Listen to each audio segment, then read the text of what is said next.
over the last couple of years, from Trayvon Martin to Michael Brown to incidents in New York and Baltimore, there has been a tremendous outcry about police brutality, that is, white cops shooting or killing black males.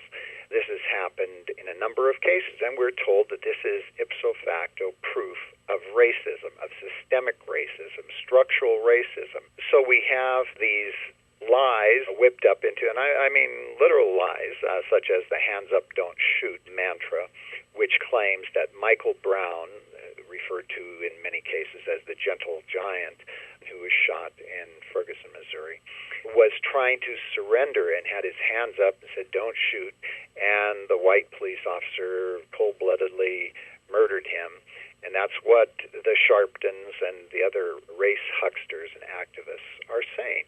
It's simply not true. In this particular case, 3 different autopsies and much evidence that was presented, hundreds of pages of evidence in the grand jury hearings, showed that Officer Wilson, his account of Michael Brown trying to reaching into his police car and trying to take his gun, that all of the forensic evidence and the autopsies bear this out, and that he was not trying to surrender when he was shot. Now, we can't assume that in every case that this is true, that the police are acting honorably, wisely, honestly, but we have to look at the evidence in each case. And the FBI statistics and many black commentators who have looked at this, from Juan Williams to Larry Elder to Milwaukee County Sheriff David Clark, have pointed out that there are less than 200 blacks killed by police officers every year. And in many of those cases, it is by black police officers, not all by white.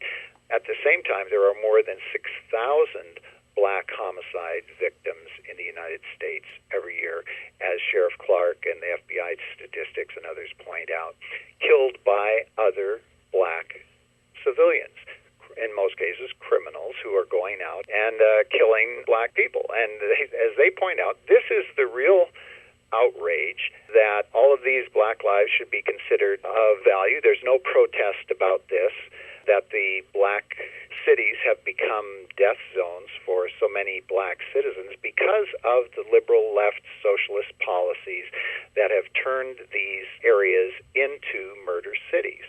And that is where the real outrage should be focused, not on those relatively small number of cases where police officers are confronted with a situation that ends up in a shooting. And again, this is not in any way to say that every shooting should not be investigated and that proper actions should be taken against a prosecution of police officers when they do abuse their authority.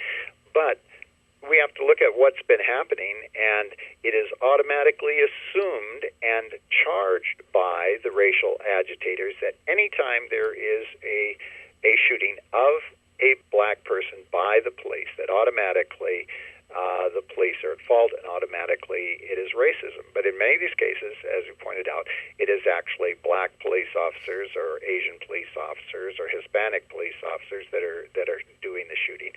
It is not always a white on black issue.